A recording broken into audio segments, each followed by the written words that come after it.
అందరికీ నమస్కారం. నా పేరు రమ. వెల్కమ్ బ్యాక్ టు 'కథా సుధా బై రమ'.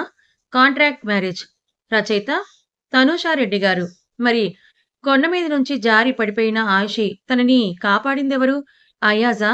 లేకపోతే వేరే ఇంకెవరైనానా? మరి ఆయిషికి తన కడుపులో ఉన్న బిడ్డకి ఎలాంటి ప్రమాదం జరగలేదు కదా! ఈ రోజు ఎపిసోడ్‌లో ఏం జరగబోతుందో చూద్దాం. భయపడిపోయిన ఆయిషి అమ్మ అని పిలిస్తే ఆయిషి అని జ్యోతి గారు వేగంగా ముందుకడిగేస్తే ఆయిషి కోసమే వస్తున్న అయాస్‌కు కాస్త దూరంలో ఉన్న అతనికి ఆయిషి పిలుపు గుండెను వణికేలా చేస్తుంది. పడిపోతుందని పొట్ట మీద చెయ్యేసుకొని కళ్ళు మూసిన ఆయిషికు నడుము చుట్టూ చెయ్యేసి ఒక చెయ్యి పడకుండా ఆసరాగా నిలిస్తే కళ్ళు మూసిన ఆమె చెంపలను తడతాడు అతను. కళ్ళు తెరిచిన ఆయిషి తనకెదురుగా ఉన్న అతని కళ్ళలోకే చూస్తుంది. Are you okay? అని ఆయిషి చెంపను తడుతూ అతనడిగితే భయంతో కళ్ళు తిరగడం స్టార్ట్ అయితే తలని పట్టుకుంటుంది ఆయిషి.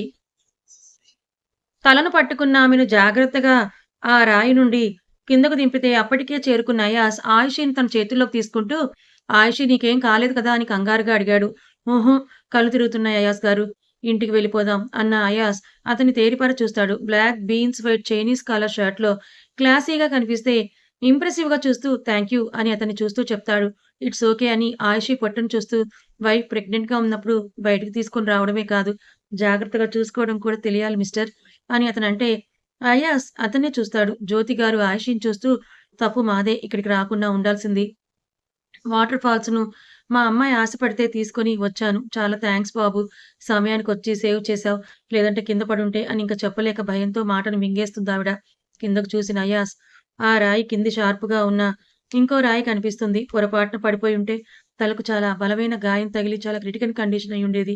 ఆయిషిని గుండెలు కదుపుకుంటూ once again thank you. Your name అని అయాస్ నొసలు ముడేసి అడిగితే, అర్మాన్ ఖాన్ అని చేతిని ముందుకు చాపుతాడతను. ఆ చేతిని బుడ్డది తన బుడ్డి చేత్తో ఊపేస్తూ myself Zoya Ali Khan, daughter of Ayaz Ali Khan అని గొప్పగా యాటిట్యూడ్‌గా చెప్తుంది. జోయాను చూడగానే అతని పెదవులు విచ్చుకుంటే ఎత్తుకోకుండా ఉండలేకపోతాడు. సో క్యూట్ బేబీ అని బుగ్గ మీద ముద్దిస్తే ఆ బుగ్గను తుడుచుకొని మనమింకా ఫ్రెండ్స్ కాలేదు. అప్పుడే ఇలా కిస్ చేయకూడదని అంటుంది. సారీ, నీలాంటి క్యూట్ బేబీని చూశాక కిస్ చేయకుండా ఉండటం కష్టమని అతను నవ్వితే ఆయిషి అతన్నే చూస్తూ థాంక్ యూ అని నవ్వుతుంది. ఇట్స్ ఓకే, టేక్ కేర్ అని జోయా బుగ్గను లాగి నెక్స్ట్ టైమ్ కలిసినప్పుడు నీకోసం మంచి గిఫ్ట్ తీసుకుంటాను బేబీ. బాయ్ అని అతను వెళ్ళిపోతుంటే చూస్తున్న అయాస్‌ని చూసి అబ్బాయి వెళ్దామా? అని అంటారు జ్యోతిగారు. హా! అత్తయ్య అని ఆయిషిని చూస్తాడు. భయపడిపోయిన ఆయిషి పొట్ట మీద చెయ్యేసుకొని అయాస్ చేతిని గట్టిగా పట్టుకుంటే, మామయ్య జోయాను తీసుకోండి అని ఆయిషిని 2 చేతుల్లోకి తీసుకొని కారు వైపే నడుస్తాడు అయాస్. కృష్ణమూర్తి గారు మనవరాలినెత్తుకొని కారులో కూర్చుంటే ఇంటి నుంచి తీసుకొని వచ్చిన థింగ్స్‌ను డిక్కీలో ఉంచి భర్త పక్కనే కూర్చున్న జ్యోతి గారు ఇంటి నుంచి తీసుకొచ్చిన లెమనేడ్‌ని ఇస్తూ ఆయిషి ఇది తాగు అని అంటారు. ఆయిషి చేతిలోకి తీసుకుంటే కారు స్పీడ్‌ను పెంచిన అయాస్ ఇంటికి చేరుకొని ఆయిషిని బెడ్ మీద పడుకోబెడుతూ ఇంకా ఏడుస్తూ భయపడుతున్న ఆమె తీరుకు ఏం కాలేదులే టెన్షన్ పడకు, బ్లీడింగ్ అవుతుందని వార్న్ చేస్తే సారీ మిస్టర్ ఖాన్, నీకు చెప్పి వెళ్ళుండాల్సిందని ఆయిషి బేలగా అయాస్ పొట్టను చేతులతో చుట్టేసి పొట్టకి మొహాన్ని ఆనించి ఏడుస్తుంది. ఇట్స్ ఓకే, కావాలని ఎవరు ప్రమాదాల్లో పడరు కదా! ఇక దీని గురించి మర్చిపోయి కాసేపు నిద్రపో అని అయాజ్ అంటే, నువ్వు కూడా రా అయాజ్, నాకు భయమేస్తోందనంటుంది ఆయిషి. పిల్లోను ఉంచుకొని బెడ్ రెస్ట్‌కి ఆనుకొని పాదాలను చాపుకుంటాడు అయాజ్. అయాజ్ ఒడిలోకి చేరిపోయిన ఆయిషి అతని గుండెకు చెంపనానించి కళ్ళు మూసుకుంటే, ఆయిషి నడుము చుట్టూ చెయ్యేసి వీపు మీద నిమురుతూ ఏదో డీప్‌గా థింక్ చేస్తాడు అయాజ్. కాసేపటికే ఆయిషి నిద్రలోకి జారుకుంటే, ఆలోచనల నుండి బయటకొచ్చిన అయాజ్ ఆయిషిని చూసేసరికి నిద్రపోతూ కనిపిస్తుంది. పొట్ట తన పొట్టకు తగులుతుంటే బెడ్ మీదకు చేర్చి తను దూరం జరిగాడు అయాజ్. విండో నుంచి వీచిన చల్లటి గాలికి నిద్ర లేచింది ఆయిషి. అయాజ్ కోసం చూస్తూ హాల్లోకి వచ్చిన ఆమె అక్కడ లేని అతని ప్రెజెన్స్‌కు బ్యాక్ డోర్ వైపు చూస్తుంది. నిల్చొని ఒక చెయ్యి నడుముకు ఉంచుకొని సీరియస్‌గా కాల్ మాట్లాడుతున్న అయాజ్‌ను చూసి అటుగా నడిచిన ఆయిషి అయాజ్‌ని వెనుక నుండి హత్తుకుంటుంది. తన పొట్ట మీద బిగుసుకున్న ఆయిషి చేతుల్ని చూసి చిన్న స్మైల్ ఇచ్చి కాల్ కంటిన్యూ చేస్తాడు అయాస్. ఆమెకు తెలుసు తనకు క్వాలిటీ టైమ్ ఇస్తూ ఏకాంతంగా గడపడానికే కంపెనీని మేనేజర్ చేతిలో పెట్టాడని. తండ్రి కంపెనీ ఒకవైపు, తన ఓన్ కంపెనీ ఒకవైపు చూసుకుంటూ 24 గంటలు అయాస్ గొడ్డు చాకిరీ చేస్తున్నాడని కూడా తెలుసు. అటు ఆఫీస్, ఇటు ఆయిషి ముద్దుల కూతురు. ఎప్పుడూ నెగ్లెక్ట్ చేయలేదు ఆయిషి. వీపు మీద ఆయిషి పెదవుల ముద్రకు చెయ్యి పట్టుకుని ముందుకు లాక్కున్నాడు అయాస్. అయాస్ కళ్ళలోకి చూస్తుంది ఆయిషి. నడుము పట్టి దగ్గరకు లాక్కుంటూ కాల్ మాట్లాడుతూ ఆయిషిని చూసి కనుబొమలు ఎగరేస్తాడు అయాస్. అతని పాదాలపై తన పాదాల నుంచి అయాస్ మీసం చాటున దాగున్న పెదవి పక్కనే ముద్దిస్తుంది ఆయుషి. మోగిన మొబైల్‌కు బద్ధకంగా కళ్ళు తెరిచిన అభయ్ అంతకంటే బద్ధకంగా కాల్ లిఫ్ట్ చేసి చెవి దగ్గర ఉంచుకున్నాడు. Abhay yes ma'am. శశికళ ఎలా ఉందిరా? ఇంటికి తీసుకొని రమ్మంటే వద్దన్నావు. పోనీ నేను మీ నాన్న నీ ఫ్లాట్‌కొస్తామని అడిగితే అందుకు కూడా వద్దన్నావు. మాకు మీ గురించి దిగులుగా ఉండదా? అని అరుస్తారు ఫోన్‌లో వస్త గారు. తను బావుంది మామ్. నువ్వొస్తే పెళ్ళెప్పుడని శశికళను అడిగి ప్రెషర్ ఇస్తావు. ఇప్పుడే తను క్యూర్ అవుతోంది. జరిగిన ఇన్సిడెంట్స్ మర్చిపోయి మెంటల్ ట్రామా నుంచి బయటపడుతోంది. ఇప్పుడు తనని డిస్టర్బ్ చేయడం నాకిష్టం లేదు మామ్. పెళ్లి మా బేబీ బయటకొచ్చాక చేసుకుంటాం. కావాలంటే ఈ సండే తీసుకొని వస్తానని చెప్తాడు ఇంటికి అభయ్. సరే మీ నాన్న మాట్లాడతారట అని మొబైల్‌ని ఇస్తే భర్త చేతికిస్తారు వసుధగారు. అభయ్ నీ తప్పేమీ లేదని మన లాయర్ సాక్ష్యాలతో సహా వాదించేసరికి కేస్ క్లోజ్ అయింది. డెడ్ బాడీ వాళ్ళ ఫ్యామిలీ మెంబర్స్‌కి హ్యాండ్ ఓవర్ చేసేశారు పోలీసులు. అమ్మాయి ఎలా ఉంది? ఆరోగ్యం బావుంది కదా? అని అమరేంద్ర గారు అడిగితే, బావుంది dad and thanks for everything అని అంటాడు అభయ్. నా కొడుకు కోసం నేను ఆ మాత్రం కూడా చేయలేనా? నిజానికి అయాజ్‌కే థాంక్స్ చెప్పాలి అభయ్. తను చాలా చేశాడు. ఎక్కడో ఉండి కూడా మీడియా నోర్లు మూయించి శశికళ పరువు కాపాడాడు. సొసైటీలో నా పేరు పోకుండా చూసుకున్నాడని చెప్తారు అమరేంద్ర గారు. పర్సనల్‌గా కలిసినప్పుడు తప్పకుండా చెప్తాను. బాయ్ డాడ్ అని అభయ్ అంటే, ఒక్క నిమిషం అభయ్ అన్న అమరేంద్ర గారు మనీ సెండ్ చేయనా? అని అడుగుతారు. వద్దు నాతో ఉన్నాయి. అవసరమైతే ఆఫీస్ వర్క్ ఇక్కడి నుంచి చేస్తాను. అందుకు మీ మేనేజర్ గారితో చెప్పి సాలరీ వేయించండి.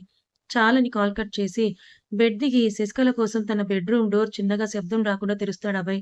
న్యూ మ్యాట్రెస్ మీద హాయిగా నిద్రపోతున్న శశికళను చూసి డిస్టర్బ్ చేయాలనిపించదు అభయ్‌కు. డోర్ తెరుచుకొని ఆమె ముందుకెళ్ళి నిల్చున్న అభయ్ ముందుకు వంగి ఆగని మనసుతో బుగ్గ మీద ముద్దిస్తే చురుక్కుమని గుచ్చుకుంటుంది అతని మీసం. చిన్నగా కదిలిన శశికళ అభయ్ వైపు తిరిగితే చెదిరిన టాప్‌కు సైడ్ కట్ నుంచి నడుము కనిపిస్తుంది. గుండెల మధ్యలో బందీ అయిన గొలుసును చూసి నీకున్నంత అదృష్టం నాకు లేదని నిట్టూర్చి డోర్ క్లోజ్ చేసుకొని హాల్లోకి నడిచాడు అభయ్. శశికళకు పాలు, తనకు కాఫీ కలుపుకున్న అభయ్ కప్ తీసుకొని హాల్లోకి నడిస్తే కాసేపటికి నిద్ర లేచిన శశికళ ఫేస్ వాష్ చేసుకొని హాల్లోకి వస్తుంది. పాల గ్లాసును ఆమె ముందుంచి తాగమన్నట్టుగా అభయ్ చూస్తే పాలను వికారంగా చూస్తూ ఒక్కో చుక్క తాగుతుంటే రెడీ అవ్వని అంటాడు అభయ్. ఎక్కడికి? హాస్పిటల్‌కి వెళ్ళాలి శశి. ఈరోజు స్కానింగ్ నీకుందని చెప్పిన అభయ్ మెయిడ్ రావడంతో లోపలికి పిలిచి బ్రేక్ చేసి త్వరగా చేయమని చెప్పి శశికళను చూస్తాడు. ఏదో ఆలోచిస్తూ కనిపిస్తుందామె. ఏమైంది శశి? శశికళ ముందు మోకాళ్ళ మీద కూర్చుంటాడు అభయ్. మా నాన్న గుర్తొచ్చారు. నేను ఇంటికి వెళ్ళాలని అభయ్ కోపాన్ని పెంచుతుంది శశికళ. అతని పాదాలపై తన పాదాల నుంచిన అయాస్ మీసం చాటున దాగున్న పెదవి పక్కన ముద్దిస్తుంది ఆయిషి. ఆయిషి చేతిని పట్టి వెనక్కి తిప్పిన అయాజ్ బ్యాక్ హగ్ చేసుకొని టమ్మీని పొదవు పట్టుకుంటాడు. బరువు తగ్గినట్టు హాయిగా అనిపిస్తే రిలాక్స్ అయిన ఆయిషి, దేని గురించి ఇంత డీప్‌గా థింక్ చేస్తున్నారు అయాజ్ అని అడుగుతుంది ఆయిషి. నథింగ్. ఎప్పట్లా ఆఫీస్ టెన్షన్స్ అన్న అయాజ్ ఆయిషి పొట్టని నిమురుతూ బయటకి చూస్తుంటే నా గురించే నువ్వు కంగారు పడుతున్నావని నాకర్థమయింది మిస్టర్ ఖాన్. నాకేం కాలేదు కదా! ఇంకెందుకీ కంగారని అడిగింది ఆయిషి. కంగారు కాదే భయం అన్న అయాజ్ ఆయిషీను తన వైపుకు తిప్పుకొని, నీ ఒంటి మీద చిన్న గీత పడినా నేను తట్టుకోలేను. నీ విషయంలోనే కాదు, పాప విషయంలో కూడా నేనింతే అన్న అయాస్, ఆయిషి నడుము చుట్టూ చెయ్యేసి దగ్గరకు తీసుకుంటాడు. అతని చేతిని పొట్ట మీద ఉంచుకొని దిగులుగా చూసిన ఆయిషి, నీకేమైనా తెలుస్తోందా మిస్టర్ ఖాన్? బేబీ పెరుగుతోంది. అందుకేగా నీ పొట్ట కూడా పెరిగిందా ఆయిషి? అని అంటాడు అయాస్, ఆయిషిని అయోమయంగా చూస్తూ. అది కాదు అయాస్. నాకిప్పుడు 5th మంత్ అని ఆయిషి అంటే సో? అని అడిగాడు అయాస్. ఇంకా బేబీ కదలడం లేదు. నాకు భయంగా ఉందని చెప్తుంది ఆయిషి. కదులుతాడులే స్ట్రెస్ తీసుకోకు.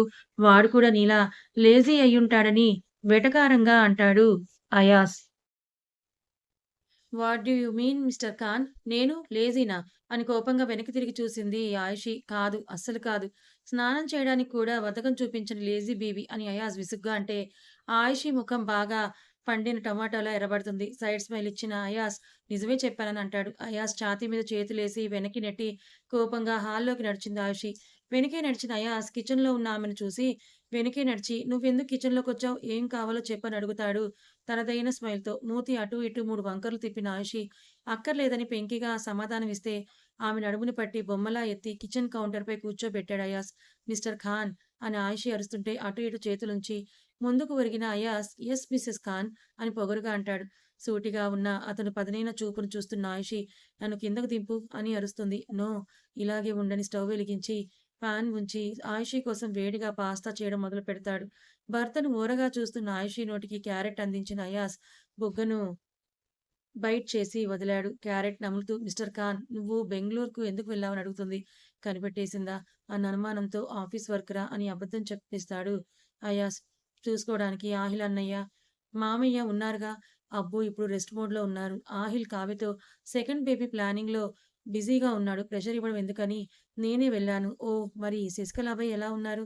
ఎప్పటిలాగే కొట్టుకుంటూ, తిట్టుకుంటూ ఉన్నారని అయాస్ చెప్తే అదేం ప్రేమ? అని అడుగుతుంది ఆయుషి నవ్వుతూ. అదో రకం ప్రేమలే అని అయాస్ ఆయుషి పెదవుల వంక చూస్తూ అంటాడు.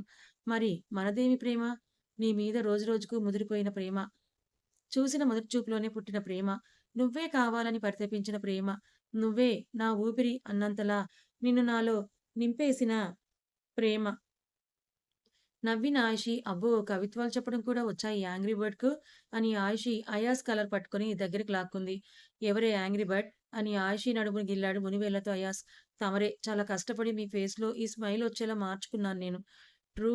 అయినా నా ఫీలింగ్స్ చెప్తే ఎలా నీకు కవిత్వంలా అనిపిస్తుందే? అని కాలి పిక్కని సున్నితంగా నలిపాడు అయాస్. అయాస్ చేతిని నెట్టేసిన ఆయిషి ఇలా నలిపితే నేనేం అవ్వాలి? అని చిరుకోపంగా అరుస్తుంది. నా బీవీవు అవ్వాలని ఆమె 2 కాళ్ళను తన నడుము చుట్టూ వేసుకున్న అయాస్ ముందుకొస్తుంటే అతని ఉద్దేశం తెలిసి నోట్లో క్యారెట్ పెట్టింది ఆయిషి. అయాస్ కోపంగా చూస్తే కిలకిలా నవ్వేసింది ఆయిషి. ఉడుక్కున అయాస్ క్యారెట్ పడేసి వెను వెన్ను వెనక్కి వచ్చి చేతులు పోనిచ్చి ఆయిషీ బుగ్గలను ఇంకో చేత్తో అదిమి పట్టుకుంటాడు. చేప మూతిలా ముందుకొచ్చిన కింది పెదవిని చూసి కసుక్కున కొరికేశాడు అయాస్. నొప్పికి కళ్ళల్లో నీళ్లు, పెదవి నుండి బ్లడ్ ఒకేసారి బయటకొస్తే సైడ్ స్మైల్ ఇస్తాడు అయాస్. చేతులతో అయాస్ భుజాలను బాదుతున్న ఆమెను పట్టించుకోకుండా ఆమె అదరాలను అందుకొని నాలుకలను పెనవేసి ముద్దును ఊపిరి అందని యుద్ధంగా మార్చేస్తాడు అయాస్. హాస్పిటల్‌కు వెళ్ళిన అభయ్ హాయ్ డాక్టర్ అని చైర్‌లో కూర్చుంటే నిట్టూర్చిన డాక్టర్ నీ బేబీ బావుంది మిస్టర్ అని అంటుంది.